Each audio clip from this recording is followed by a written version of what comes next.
Аттар қыздар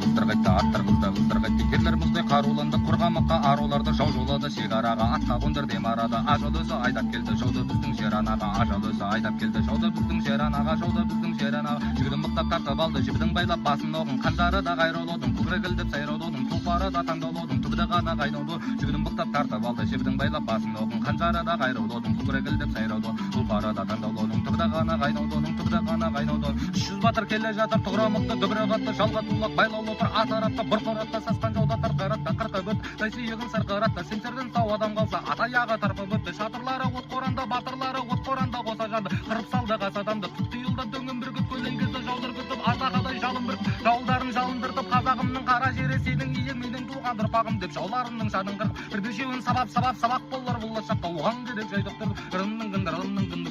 жігідін мықтап тартып алды, жібідің байлап басын оғын, қанжары да қайраулудың, көкірегілдеп сайрауды, тұлпары да таңдаулудың, түбі ғана қайнаудың, аз болса да тайсалмады, арасында қайсар бәрі өз жаным деп қайсалмады, себеп оған жайсаң жаны, ол да өрдің арылдары, қатындардай майсалмады, себеп оған жайсаң жаны, сабырлы хан байталдары, бүгінгіде қырма батыр, кешегіміздегі татыр бар болса күш бірліктеміз, біліктілер толып жатыр, ал адамдар жаудан емес, аурулардан өліп жатыр, бұрынғыдай ардан емес, арсыздықтан кеміп жатыр, білімсіздер билік құрып, білімділер қиырлап жүр, айта берсең қиылар тіл тартып сөйлеп, тиыла біл байқаған, бас кесуге жол жоқ, бірақ көмейіңнен қиылар тіл сөйлеміңді қиындалдыр, ертең асыл бұйым қалдыр, сөз соңында түйін қалдыр.